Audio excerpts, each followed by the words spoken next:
Bonjour à toutes et à tous et bienvenue dans ce 4e épisode de ma série audio Arthur en aventure.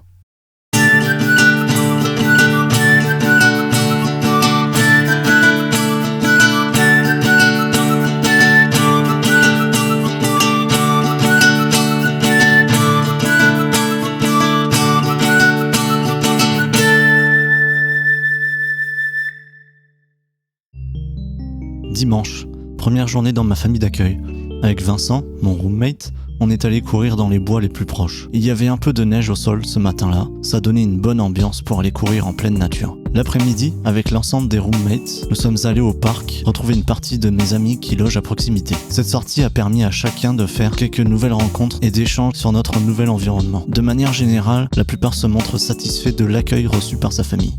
Lundi, n'ayant pas de bonnes conditions pour assurer mes cours à distance dans la maison de ma famille, je décide d'aller travailler à l'école qui est justement ouverte aux étudiants ne disposant pas d'une connexion internet dans sa famille ou d'un bureau pour pouvoir travailler confortablement. La plupart de mes amis étant dans le même besoin que moi, on s'est retrouvés à l'école pour assister aux cours le matin. Notre école est située en plein centre-ville dans un bâtiment typique irlandais avec des équipements modernes. Non loin des commerces, la situation géographique s'avoue très pratique. L'après-midi, on a poursuivi notre découverte de Dublin et nous sommes allés visiter le St. Stephen's Park, un petit parc dans le centre-ville avec quelques cygnes et quelques renards. Étant en grand nombre pour entrer presque tous au même endroit, on a commandé un taxi à plusieurs, ce qui est plus rapide et moins cher que le bus.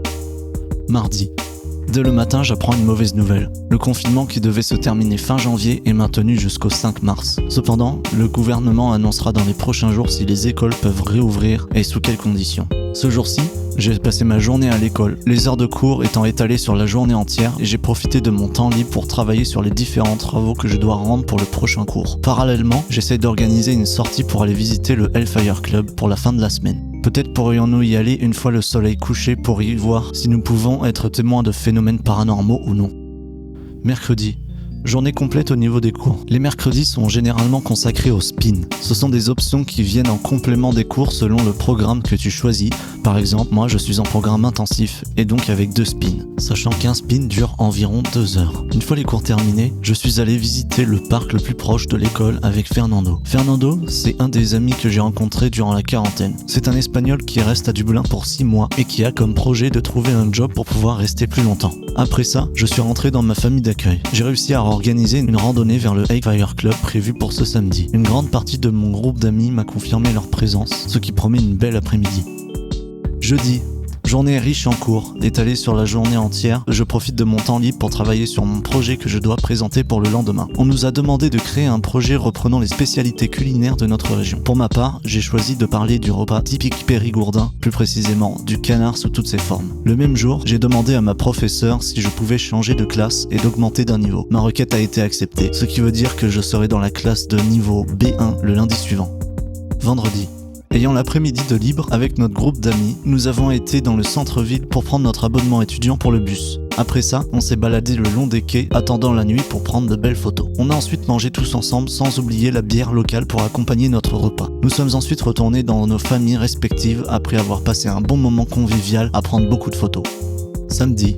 Jour de randonnée, j'ai organisé une montée jusqu'au Hellfire Club. Évidemment, on est en Irlande et la pluie est plus présente qu'en France. Nous étions donc un groupe de 14 personnes motivées pour marcher dans les montagnes malgré la pluie, le vent et le froid.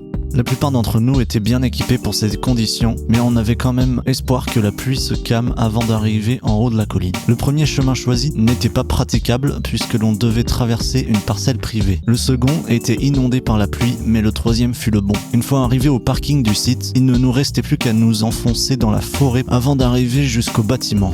On a pu contempler la végétation très colorée au milieu des grands arbres feuillus, ne laissant passer aucune lumière. L'ambiance était au rendez-vous pour embellir les nombreuses histoires paranormales liées à cet endroit. Au bout d'un moment, la forêt a cédé sa place à une grande plaine sur laquelle, en plein centre, se dresse le Hellfire Club. Nous nous sommes réfugiés à l'intérieur pour pouvoir manger à l'abri du vent et de la pluie. Nos vêtements et nos chaussures étant mouillés, avec les fortes rafales de vent, nous avons préféré rentrer le plus vite possible pour se réchauffer. Même si l'on n'a pas beaucoup profité du lieu, on aura d'autres occasions d'y retourner avec une meilleure météo.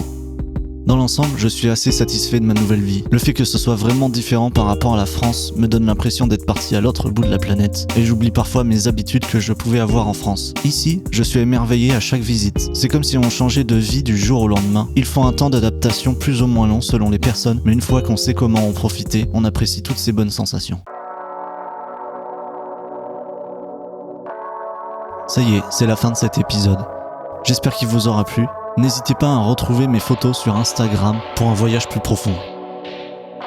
Je vous laisse avec la musique de fin et je vous dis à dimanche prochain.